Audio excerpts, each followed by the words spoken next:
Hola a todos, a todas, bienvenidos nuevamente. En esta oportunidad vamos a ver el tema que corresponde a alimentación enteral y parenteral de un recién nacido de pretérmino y cuáles son aquellas conductas y acciones que vamos a tener como matrones o matronas respecto a este tema. ¿Cuáles son las vías para administrar una nutrición parenteral? La primera opción siempre va a ser el catéter venoso central, la segunda el percutáneo y la tercera el venoso periférico. ¿Ya? Los catéteres en general depende de su duración de donde estén insertos, ¿ya? Y hasta dónde lleguen, que también es importante. Para que entendamos bien, si ustedes miran esta imagen de este recién nacido, nosotros tenemos la clasificación de catéteres más simple es catéter venoso periférico, como es la primera imagen. Es un catéter clásico que ustedes ya tienen que conocer porque lo han instalado en sus prácticas de tercer nivel. En este caso es una vía que va a vasos venosos, ¿cierto? Periféricos, de la periferia, de las extremidades inferiores o de las extremidades superiores, a veces cuero cabelludo incluso, o en otras zonas. Pero es un catéter corto de inserción periférica. El catéter percutáneo o pericutáneo o PIC por su sigla en inglés es un catéter que generalmente se inserta en un sitio periférico pero que llega a un sitio central. Es un catéter muy largo que se inserta a través de una vía periférica, de una vena periférica, pero llega a un sitio central. Y es un catéter que es de mayor diámetro.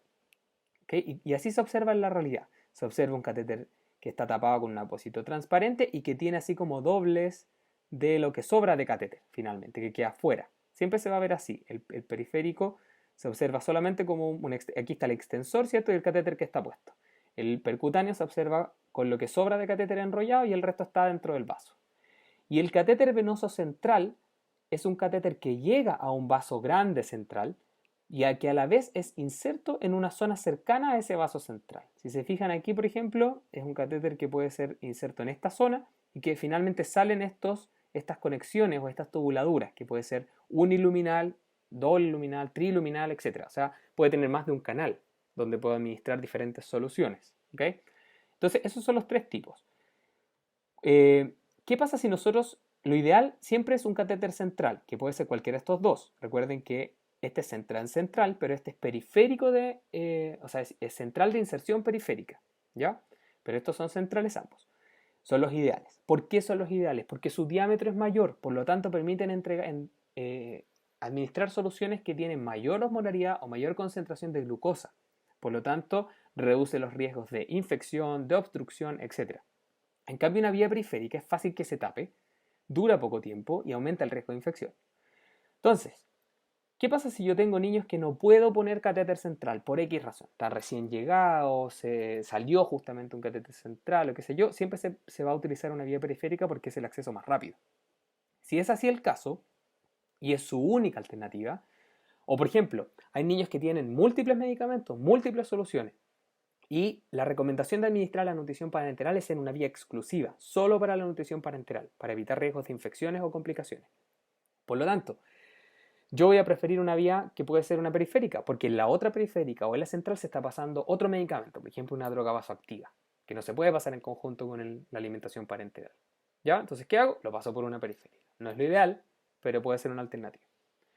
Entonces, cuando vayan a pasar por un catéter venoso periférico, solamente pueden ser en nutriciones parenterales que tengan una osmolaridad menor a 750 miliosmoles o una solución glucosada que tenga una concentración menor a 12,5%. Si quieren pasar un percutáneo, ya lo voy a considerar en aquellas que tengan entre 900 y 1350 miliosmoles. Obviamente puedo pasar una que tiene menos osmolaridad y que tenga más de 12,5, ahí falta el 0,5% en soluciones glucosadas. Y el catéter venoso central en general soporta concentraciones mayores de 1350 miliosmoles, por lo tanto muy altas concentraciones, y mayor a 12,5% de solución glucosa. Estas son las recomendaciones, por lo tanto, que ustedes pueden considerar.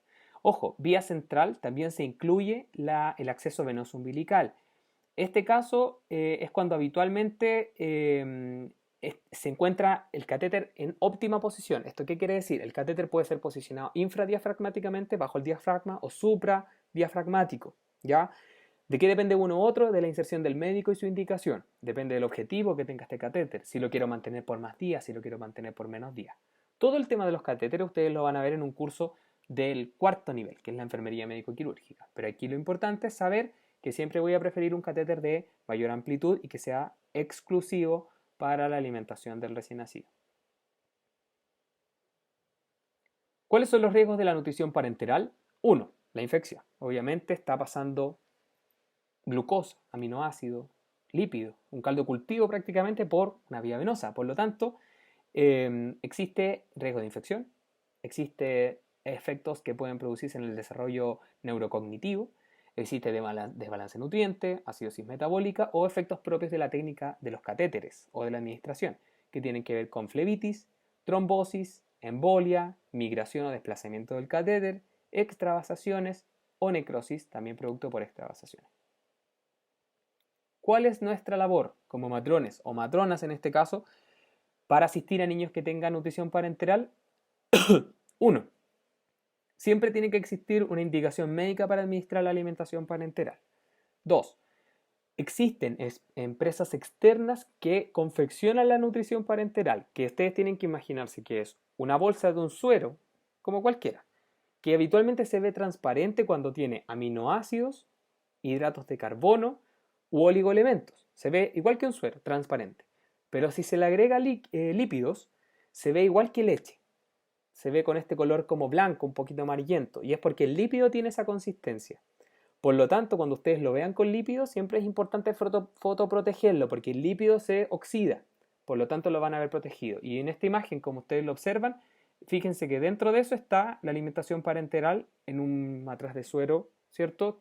Blando, que se cubre con este envase de fotoprotección azul, y fíjense que la bajada es naranja, porque la bajada también está fotoprotegida y llega al sitio de inserción fotoprotegido. Entonces, cuando el médico nos da la orden del ALPAR, lo que nosotros tenemos que hacer es mandar a procesar esa orden al laboratorio que es el proveedor de la alimentación parenteral. Antiguamente, las nutriciones parenterales se hacían en el mismo hospital e incluso matrones y matronas armaban las nutriciones parenterales, pero siempre se hacían bajo campanas de flujo laminar, horizontal, o sea, un área completamente estéril, se vestían completo como astronautas, ¿cierto? Gorro, mascarilla, delantal, guantes estériles y esta campana de flujo laminar, perdón. Se armaba ahí esta nutrición. Hay lugares en donde incluso a veces se sigue haciendo en parte, pero lo ideal es mandarla a hacerle una empresa externa, donde hay cultivos de esas nutriciones, ¿cierto? Donde se aseguran que efectivamente viene bajo todas las condiciones estándar ideales. Siempre se tiene que mantener la cadena de frío entre 2 y 8 grados Celsius con un cooler, ¿cierto?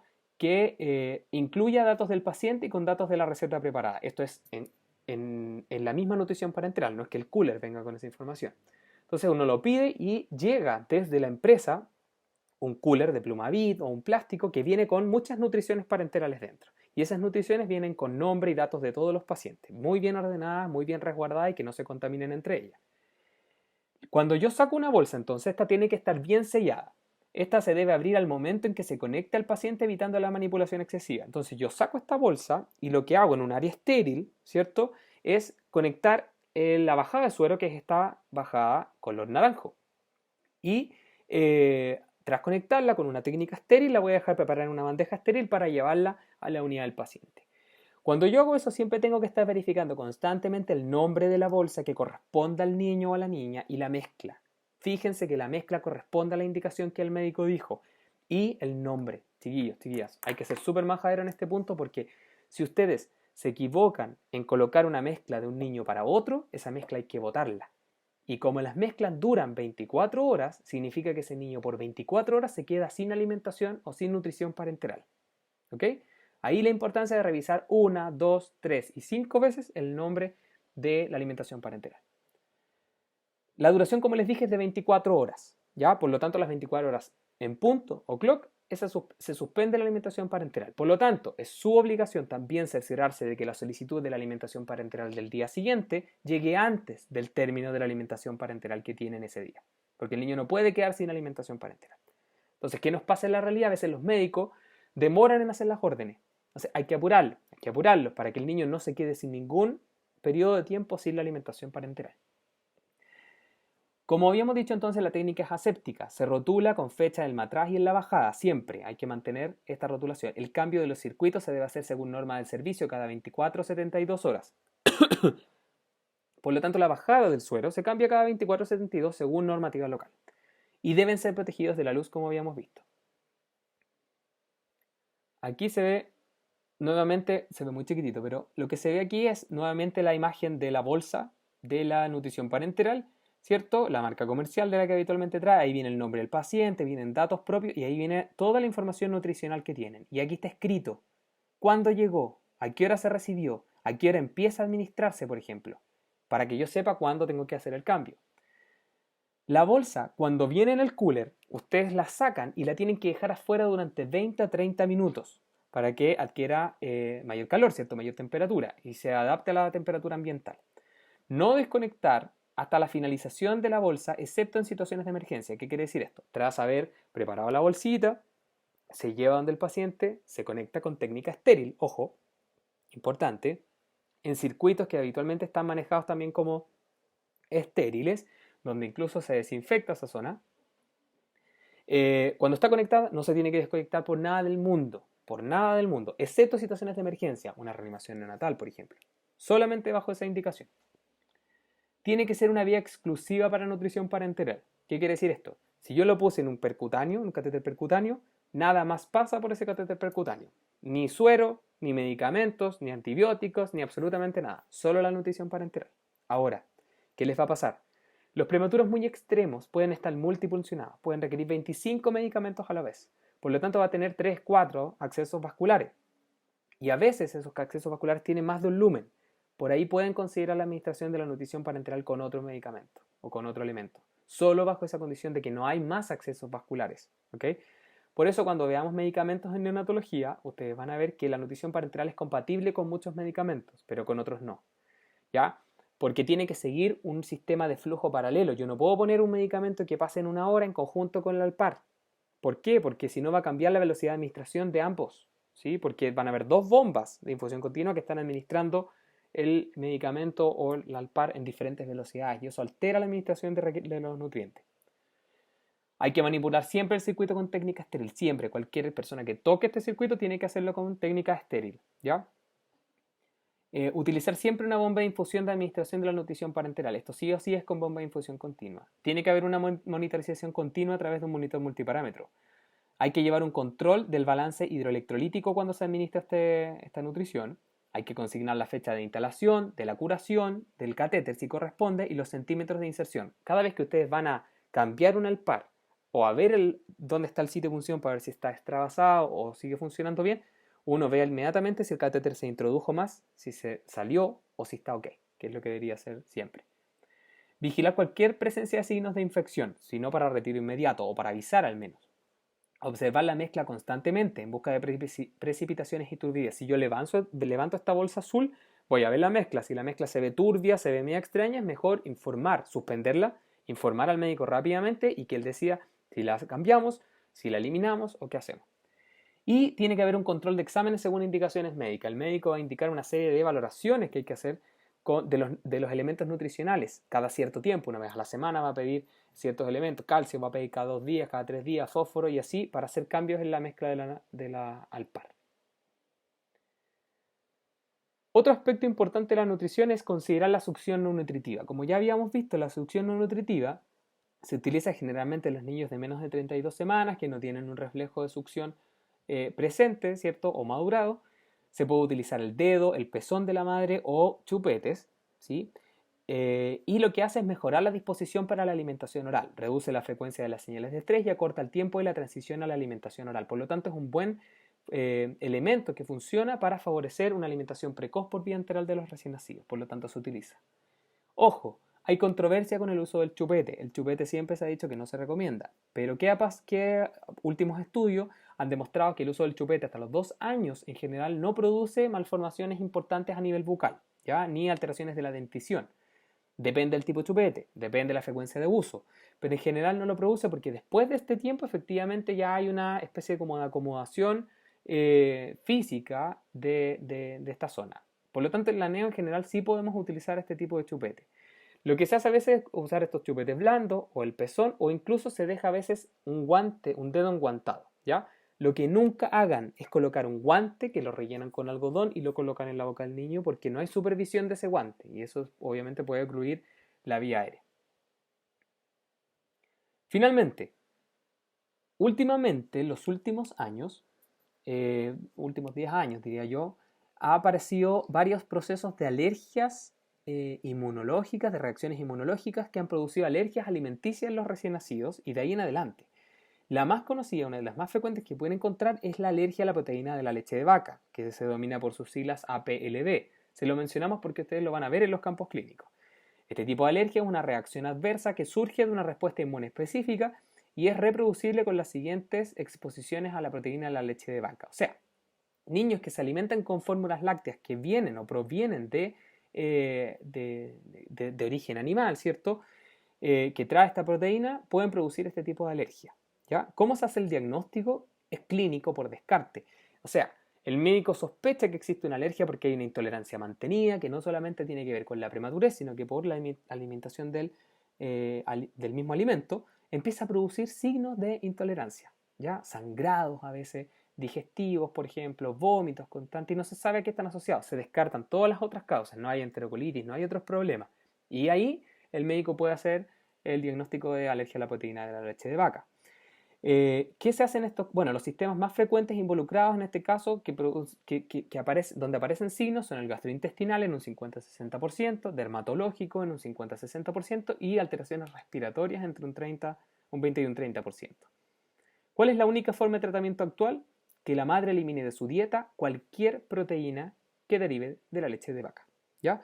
Esto quiere decir que la madre, si es que está administrando leche, porque obviamente hay fórmulas lácteas que no tienen proteína en la leche de vaca, por lo tanto ahí se acaba el problema.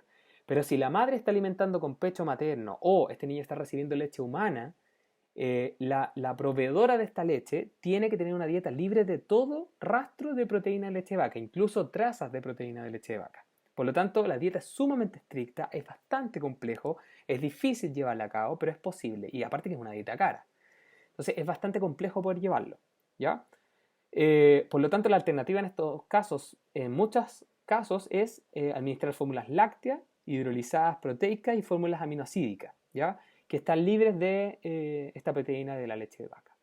¿Cuál es la buena noticia de esto? Es que el año 2017 el MinSal entrega las leches de manera gratuita a través del programa de alimentación complementaria para las madres a todos los menores de 2 años, lo que obviamente reduce el costo de mantención del crecimiento de estos niños, que es bastante complejo. Por lo tanto, ustedes van a ver en las neos niños que tienen alergia a la proteína de la leche de vaca. ¿Y cuál va a ser su función más importante? Obvio, verificar que la leche que llegue no sea una leche normal, ¿cierto? Que es una leche que sirva para este efecto. Y en segundo lugar, educar a los padres, educar a la madre, educar a los cuidadores de que no pueden administrar leche de otro tipo y que si quiere administrar leche materna tiene que ir reduciendo de manera drástica el consumo de todo elemento que tenga proteína de la leche de vaca. Bueno, muchas gracias por su atención. Espero que esta clase haya sido explicativa y cualquier duda que ustedes puedan tener, les ruego me escriban a través del foro. Hasta luego.